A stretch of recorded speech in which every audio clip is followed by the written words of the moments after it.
Mesdames, Messieurs, bonsoir et bienvenue dans votre journal. Dans l'actualité de ce jeudi, malversation au trésor public. Les deux percepteurs accusés placés sous mandat de dépôt par le juge du 8e cabinet.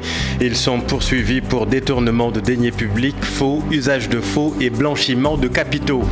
À la une également, affaire de trafic présumé de passeports diplomatiques, le ministre de la Justice donne des gages. Tout fautif sera condamné selon Maître Malik Sall. Préparatif de la fête de Noël, la viande de porc réapparaît à 2500 francs le kilo. À quelques jours de la fête, l'offre est inférieure à la demande selon les professionnels de la filière porcine. Commercialisation de la baguette de 200 grammes, 75% des boulangers respectent la mesure. Le ministre du Commerce a visité quelques boulangers ce matin. La question de l'hygiène est encore un défi selon Aminata Assomdiata.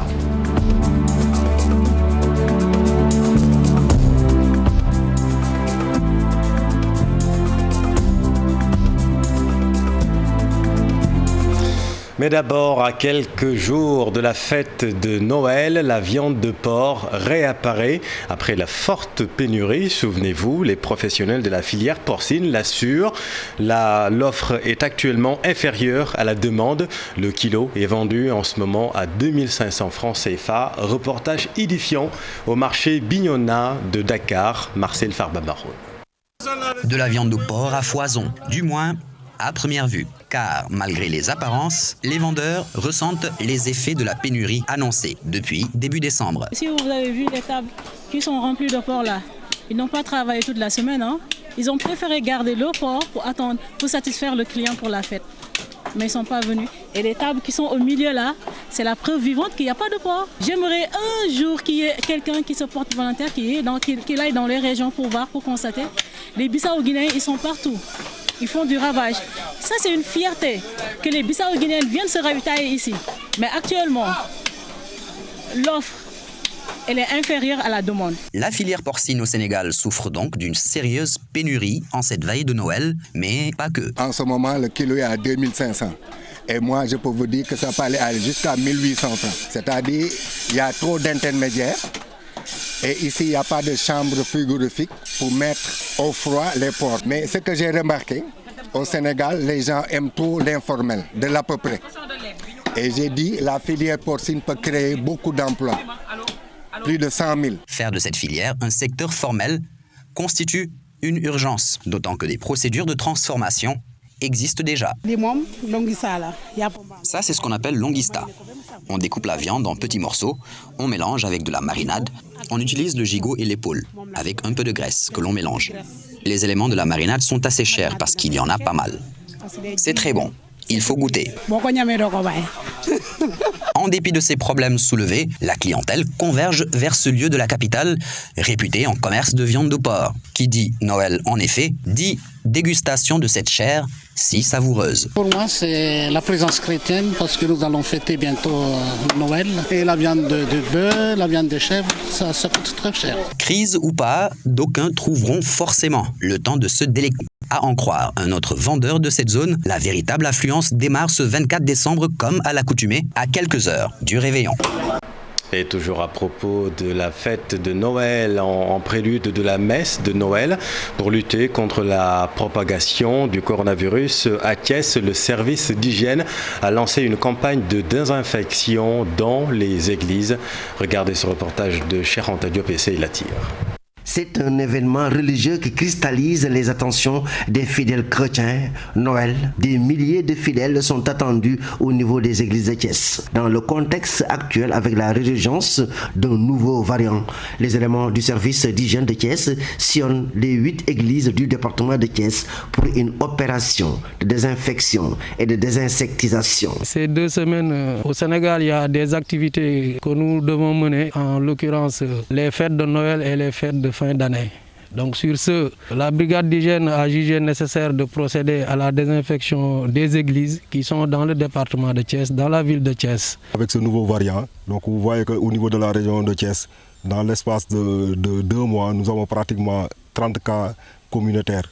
Donc ce qui veut dire qu'il y a vraiment des mesures à adopter Donc pour permettre vraiment de ne pas dépasser un certain seuil. Et les activités du service d'hygiène vraiment concourent à ce que ce virus ne puisse pas prospérer au niveau de la région de Thiès. Le curé de Fandène salue cette belle initiative et se dit rassuré. Ce service que vous nous rendez aujourd'hui est d'une très grande importance et pourra certainement servir à notre communauté comme prévention de cette maladie. Nous vous remercions aussi des kits qui ont été donnés pour les mesures barrières. C'est bien de célébrer la fête de fin d'année, dira les autorités sanitaires de Thiès, mais il faut respecter les mesures barrières. Des kits sont distribués aux responsables des églises pour faire la prévention et le contrôle de l'infection. Merci Chéranta. L'autre grand titre de cette édition, 75% des boulangers respectent le nouveau poids de la baguette de 200 grammes homologuée, vous le savez, par le ministre du Commerce, Aminata Assome Diatta, et des agents de la métrologie ont fait le constat ce matin. Cependant, pour la ministre, des efforts restent à fournir encore concernant l'hygiène dans les boulangeries. C'est un sujet réalisé par Aminata Mbarisso. Après la hausse du prix du pain, le ministre du Commerce et des agents chargés du contrôle des poids se sont rendus dans quelques boulangeries situées à la Médina. L'objet de la visite surprise, la vérification de la conformité du nouveau poids du pain. Ouais, on est venu avec donc un matériel de dernière génération. C'est une balance Radwak intelligente, connectée à un ordinateur, équipée d'un fichier Excel qui fait les calculs pour déterminer la tolérance pour chaque baguette de pain. Dans notre jargon, la tolérance, c'est l'insuffisance tolérée. Cela veut dire quoi? Cela veut dire que la baguette de pain de 200 grammes ne doit pas, la tolérance qui s'y est, c'est 9,5 grammes. Donc, aucune baguette de pain ne doit être en principe au-deçà de 200 grammes, moins 9,5 grammes. Le constat, la plupart des boulangeries visitées se sont conformées au nouveau poids indiqué. Environ 75% des boulangeries que nous avons visitées sont conformes par rapport au poids qui est fixé par le Conseil national de la consommation.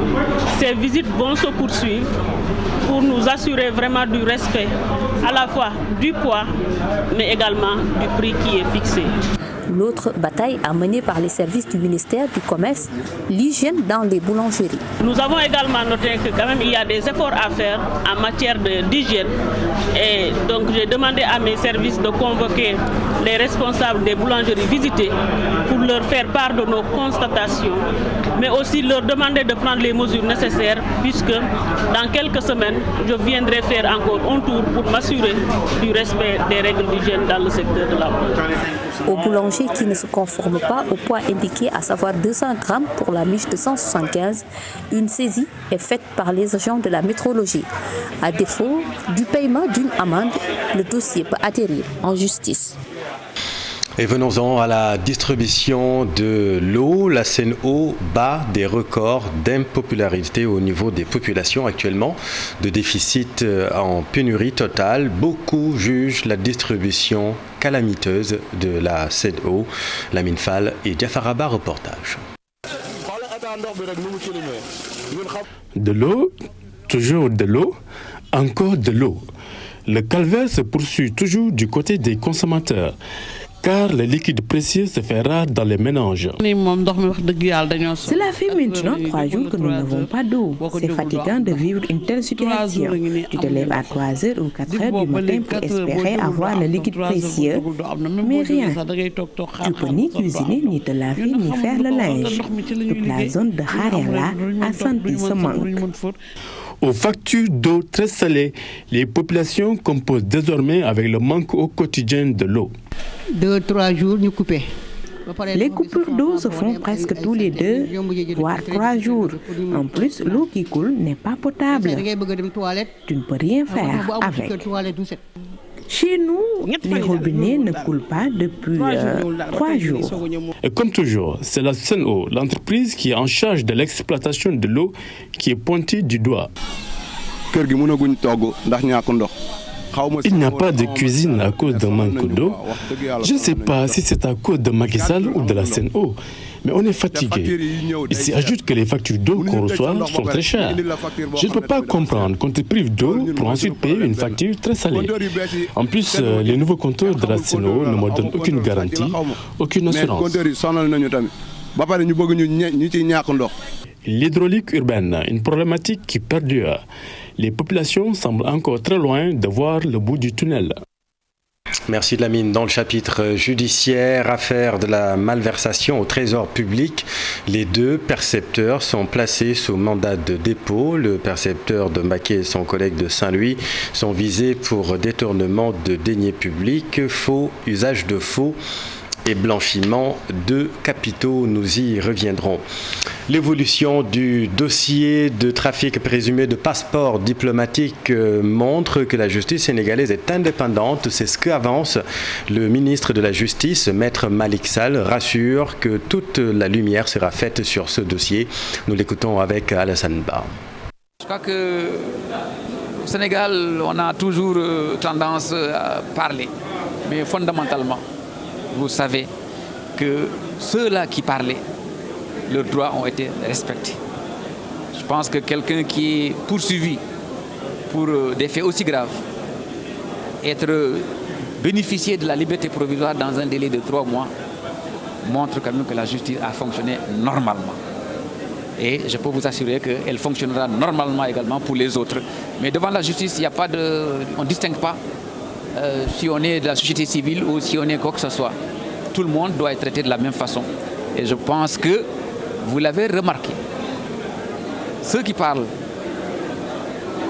pour les mêmes faits ont été placés sous mandat de dépôt, ont été entendus dans les règles de l'art, ont bénéficié de la liberté provisoire parce qu'ils l'ont demandé et parce qu'ils remplissaient les conditions pour l'avoir. Vous avez vu d'autres ont été mis sous mandat de dépôt. Ce sont des députés qui sont mis sous mandat de dépôt également. Donc c'est pour vous dire que, comme on dit souvent, l'expression Wolof qui dit que faut xamné mbakan yi nek na ben, elle se justifie très amplement ici au Sénégal. Modernisation de la justice, plusieurs réformes annoncées par le ministre Maître Malick Sall. 250 milliards vont être investis durant 6 ans pour la construction d'infrastructures. Maître Malick Sall annonce par ailleurs que l'application du bracelet électronique sera pour très bientôt. Il présidait ce matin la conférence nationale des chefs de parquet. Alassane Ba et Pape Sangoné Mbaye. Le processus de modernisation de la justice se poursuit. Sur 6 ans, 250 milliards de francs CFA vont être injectés pour la construction d'infrastructures modernes. Il s'agira de reconstruire de fond en comble la justice. On va construire, je crois que vous avez entendu, 9 prisons. Et également la direction de l'éducation surveillée pour une meilleure prise en charge de nos enfants qui sont en difficulté ou effectivement en conflit avec la loi. Bref, je pense que dans 6 ans, c'est-à-dire à la fin de ces travaux, la justice au Sénégal, au niveau infrastructure, sera vraiment dans les standards les plus élevés au niveau mondial. Le bracelet électronique, une réforme majeure qui sera bientôt appliquée. Justement, cette rencontre va permettre de recueillir les différentes préoccupations, mais aussi d'échanger sur l'Office national de recouvrement des avoirs criminels créé en juillet 2021. Jusque-là, c'est que devant les unités de police et devant les unités de gendarmerie, vous trouvez des biens éventuellement qui deviennent à la limite même des épaves. Vous allez dans les salles de CLS, exactement des fois cette même situation, ce même décor. Ici, ajoute que cet organe aura aussi pour mission de se conformer aux standards internationaux. Et nous devrons ensemble, avec les acteurs judiciaires, avec les auxiliaires de justice, je veux nommer les huissiers, les notaires, les commissaires-priseurs, les banques, la caisse de dépôt, l'agence judiciaire de l'État. Donc nous devrons travailler avec toutes ces structures pour l'efficacité, pour l'effectivité de la sanction pénale à travers l'exécution de ce qu'on appelle la peine complémentaire de confiscation. Il appartiendra au juge, soit d'instruction, soit d'exécution des peines, de proposer à la personne, si elle estime que cette personne-là remplit les conditions, la possibilité de lui mettre le bracelet électronique pour qu'elle puisse continuer de vivre sa vie normalement. Cette personne peut accepter comme elle peut refuser. Mais je pense que les personnes, notamment accepteront quelque chose qui vous permet effectivement de rester de garder votre travail, de rester dans votre famille et surtout le bracelet est extrêmement discret. La conférence nationale des chefs de parquet constitue une rentrée solennelle pour les parquetiers. L'actualité, c'est aussi la proposition de loi criminalisant l'homosexualité au Sénégal. Vous le savez, proposition faite par des députés de l'opposition. Qu'en pense l'opinion publique? Vous allez le voir. La question est diversement appréciée par les populations. Hamid Faye et Mardiag. L'objectif est de durcir les peines punissant l'homosexualité au Sénégal. Le collectif And Sam Djikoyi bénéficie du soutien d'une partie de l'opinion publique. La criminalisation de l'homosexualité inquiète la communauté LGBT. Dans les rues de la capitale, les avis sont unanimes sur la question. C'est un crime parce que c'est un comportement contre nature. Wow. Donc c'est quelque chose que moi je suis très d'accord pour que l'Assemblée nationale vote oui. Avec ça, si on l'a criminalisé, je suis tout à fait d'accord avec ça. Parce que l'homosexuel n'est pas bon du tout dans notre culture, quoi. Parce qu'on est des musulmans quand même. Il faut qu'on le criminalise quand même. Ouais.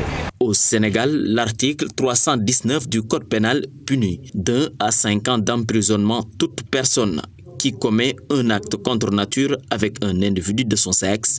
Cependant, les inquiétudes sont déjà vives. Nous n'avons pas le droit d'accepter quelque chose qui va amener nos enfants à la dépravation. Il faut être un homme, quoi. Les députés doivent le voter le plus vite possible quand même.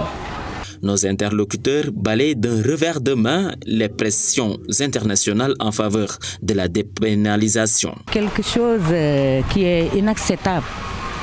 Et moi, je suis entièrement d'accord. Ce que le peuple veut. Et qu'on ne nous dicte pas ce que nous devons faire dans notre pays. Qu'on ne le dicte pas. Parce que chaque pays a sa culture. Et l'Europe est malade de sa civilisation. Nous n'avons pas le droit de les suivre dans ce qu'ils veulent. Nous devons suivre ce que nous voulons. Le pouvoir ne s'est pas encore prononcé directement sur ce texte qui n'est pas encore entré dans le processus parlementaire. Mais la ministre des Affaires étrangères, Aïssata Tall Sall, a rappelé la position de l'État du Sénégal devant les députés à l'Assemblée nationale. Le Sénégal n'acceptera jamais l'homosexualité.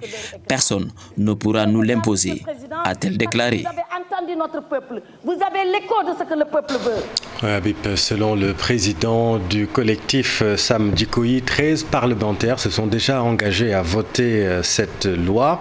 Ababakar Mboup lance une alerte cependant sur des pressions qu'auraient subies les députés initiateurs. Le voici avec Chérif Dia. Il y a des députés, il y a des pressions actuellement exercées sur certains députés. D'ailleurs, il y a des députés qui avaient accepté donc de porter cette proposition de loi, mais qui se sont finalement désistés, oui, pour dire qu'ils vont tout simplement voter en fait la loi une fois à l'Assemblée nationale. Il y a d'autres aussi qui n'ont pas transigé, mais malheureusement. Des institutions peut-être présentes ici au Sénégal, à savoir les ambassades des États-Unis, de la France, de l'Union européenne, en fait Belgique, donc aussi font des pressions sur certains députés que je ne citerai pas, mais en fait voilà. Le peuple demande en fait cette loi. J'espère qu'en fait les députés seront sensibles à cette effervescence, à cette demande actuellement que je qualifie de sociale, donc exigée par en tout cas pratiquement toutes les couches de la société sénégalaise. Donc il n'y a pas en fait de raison que cette loi ne passe pas. Toute autre chose, le Forum civil salue la renégociation de la convention État du Sénégal, société FH de la concession de l'autoroute de l'avenir. Le Forum civil demande par ailleurs la publication des autres clauses contractuelles pour plus de transparence. On a besoin de savoir les autres clauses contractuelles. Il ne s'agit pas uniquement de magnifier les articles qui sont annoncés en Conseil des ministres, mais il s'agit également de mettre en œuvre de la façon la plus effective possible la redevabilité et la transparence en rendant public le contrat pour que les Sénégalais puissent apprécier et analyser les autres clauses contractuelles. Je rappelle bien nous rappelons que initialement, l'autoroute à péage a été financée à hauteur de 380 milliards de francs CFA. Et dans ces 380 milliards de francs CFA, sans compter également l'importance de l'assiette foncière, Eiffage, qui est en train d'exploiter l'autoroute, n'a injecté que 61 milliards de francs CFA. Ça veut dire quoi? Les 319 milliards de francs CFA qui restent ont été injectés par l'État du Sénégal. Donc en réalité, on se pose la question à qui devait appartenir l'autoroute à péage? Parce que jusqu'à présent, nous nous doutons du coût qui a été injecté par Eiffage dans la construction également de cette autoroute à péage. Donc, pratique de la toilette mortuaire à Louga, les volontaires ne se bousculent pas au portillon. Pour renverser cette tendance, le comité d'initiative Taxawu Sunu Néew a organisé un séminaire de formation sur cette activité. Nous y reviendrons avec Thierno Fall. Venons-en à notre rubrique Les bonnes feuilles de la rédaction. L'ouvrage du journaliste sportif retrace l'essentiel de l'histoire de l'équipe nationale de football du Sénégal. Il s'agit du livre de Mamadou Koumé, note de lecture avec Ibou Diouf. Dans cet ouvrage, une date repère Batours, le 5 novembre 1961. L'équipe nationale du Sénégal voyait le jour une première sortie internationale face à la Gambie. 60 années plus tard, un ouvrage sur le parcours de l'équipe nationale, c'est la saga de l'équipe sénégalaise de football. Je pense que c'est important de savoir qui avait joué, qui avait marqué, voilà, c'est-à-dire les Jeux africains, la CAN, le Cabral, qui était une compétition importante dans les années 80-90. Voilà, donc c'est pratiquement aujourd'hui plus de 600 matchs que l'équipe nationale de football a joué, à livrer, à disputer. Dans le livre, le journaliste partage un certain nombre d'informations, des faits sur l'équipe nationale que l'on a tendance à oublier. J'ai fait pratiquement 300 portraits et profils de joueurs qui ont marqué durant ces 60 ans l'équipe nationale de football du Sénégal. Les jeunes générations ne connaissent pas les joueurs qui ont joué en 60 et en 70. Mamadou Koumé démontre que le parcours de l'équipe nationale s'est fait aussi avec les différents entraîneurs, mais aussi les dirigeants. Parce que l'équipe nationale, c'est quelque chose de très important pour les présidents de fédération, pour les ministres des sports, mais aussi pour les présidents de la République, du président Senghor au président Macky Sall, en passant par le président Diouf et le président Wade, se sont impliqués dans la vie de l'équipe nationale. La saga de l'équipe nationale de football, un rappel historique, un support paru au moment où la violence sévit dans le football sénégalais. Vous savez, le sport véhicule une culture quand même partisane, c'est-à-dire on est d'un côté ou on est de l'autre, mais c'est une culture partisane qui est contenue. Et la violence, elle est présente dans notre société aujourd'hui. Je pense qu'il faut se parler, il faudrait qu'on cultive le fair play et la sportivité. Un ouvrage didactique qui va servir de support aux professionnels des médias et à tous ceux qui s'intéressent au football national. Avec cette production, Mamadou Koumé s'est imposé une obligation morale devant l'histoire. Merci Ibou. Et puis un mot de sport. Le Sénégal, candidat au sacre continental au Cameroun, demeure première nation africaine au classement FIFA du mois de décembre. Les Lions, plus que jamais, donc favoris de cette compétition. Cher Sadibou Diarra. L'équipe nationale du Sénégal va jouer la CAN 2021 dans la peau du numéro 1 africain au classement FIFA. Son statut depuis 37 mois, même si c'est sans trophée, il catalyse ses résultats probants qui en font la sélection à abattre. Il est vrai qu'on n'a rien gagné, mais on gagne des matchs. On gagne régulièrement des matchs, ce qui fait que on occupe les premières places. Il est vrai qu'aujourd'hui, il n'y a pas de comparaison possible entre le palmarès de l'Algérie et celui du Sénégal. Mais oui, le Sénégal, ça serait un gibier pour les autres équipes. Ça serait l'équipe à battre, comme l'Algérie. Une place de leader qui renforce l'ambition du Sénégal de remporter le titre continental au Cameroun. Elle décuple aussi l'attente des supporters, ce qui ne sera pas facile à assumer sur les pelouses camerounaises. C'est clair et net que quand tu joues contre des équipes un peu moins bien classées, elles veulent se montrer. Les joueurs aussi, jouer contre un Sadio Mané, un Kalidou Koulibaly, un Ismaïla Sarr, un Idrissa Gana Gueye, mais ça motive un joueur. En plus du classement du Sénégal, c'est la valeur intrinsèque de ces joueurs qui font que ça va être extrêmement difficile. Ça sera une CAN extrêmement relevée et extrêmement difficile pour le Sénégal. Il n'y a pas de l'heure à avoir. Le Sénégal doit se dire qu'en allant à cette phase finale de Coupe d'Afrique, il y aura 7 finales à jouer et les finales ne se jouent pas, ne se gagnent. Je pense que le leitmotiv, ça doit être ça. Il n'y a pas de chercher de midi à 14h. Il y aura une pression, mais transformons cette pression en pression positive. À la CAN 2021, du 9 janvier au 6 février prochain au Cameroun, le Sénégal, avec le rang de favori, est logé dans la poule B en compagnie du Zimbabwe, de la Guinée et du Malawi. Une phase de groupe partie pour être sauf catastrophe, une formalité. Voilà, c'est la fin de cette édition. Merci infiniment de l'avoir suivi. L'info continue dans Soir d'Info avec vous, Binta Diallo. Vous recevez ce soir Monsieur Elimane Kane. C'est à vous.